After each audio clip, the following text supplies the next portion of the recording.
All right, so this is fairly easy. The foam inserts, you can leave them on. You just pop off the cover that goes here. As you can see, I already installed the driver's side one.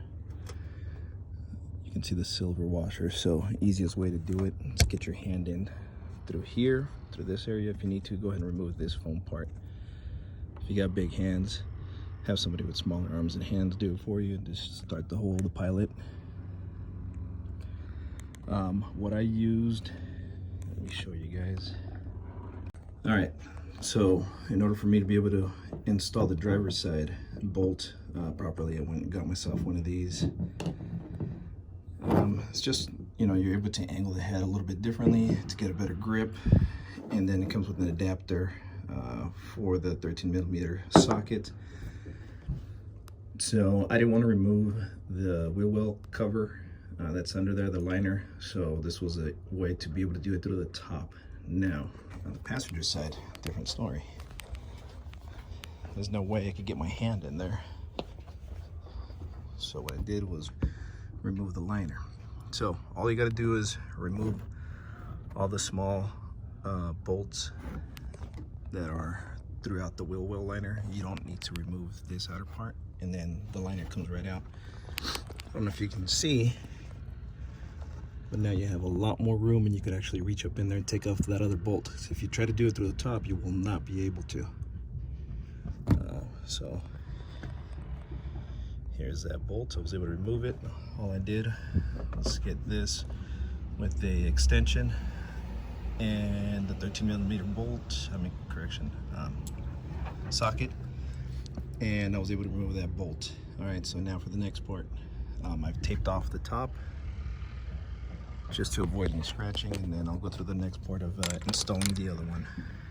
Again, follow the directions for removing the antenna and the antenna bolts. Other than that, this part's going to be a little bit tricky if you don't have small enough hands to reach in there. All right, yeah, I have to use one of those. I have a Fabtech 6-inch lift on it with 37, so it's a little taller than usual. All right, so now time to put this, set it in there so that I could reach from under and start bolting that in.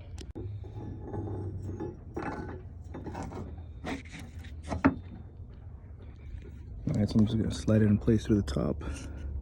I'm gonna add the bolt that goes right here, and then once that is done, I'm gonna start putting the rest of the parts in through the bottom. That's for the 13mm bolt in the bottom.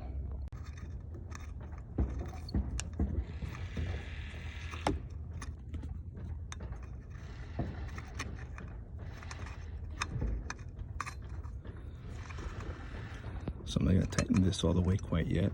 I'm going to wait till I install the bottom part of bolt of this through the wheel well. All right, now this part, to install this inside the wheel well, it's going to be a little tricky. What I did is pretend this is the bolt with the washer. Went in, put that in first all the way so it would stay in place. Once I did that, I grabbed the aluminum spacer, went in, put it behind the bracket where it's supposed to be, and basically had to grip it like this so that with these two fingers I could grab the bolt, pull it out, and then insert it through the center.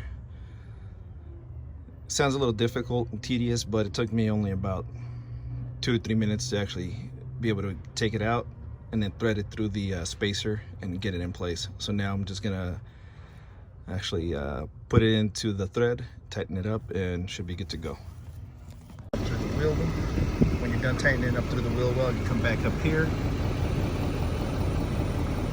tighten this up all the way, and then you bolt these down. And make sure once you install this, when you're installing this plate, that you keep the antenna wire run through here where it needs to be, because if you leave it out, which I did, you got to take it off and reinstall it. So don't make that same mistake I did. Make sure this is not bolted on, but at least have the wire running through here so it's not in your way and that it can sit back where it's supposed to be. Now I just got to cut the rubber pieces that go on either side and I'm good to go.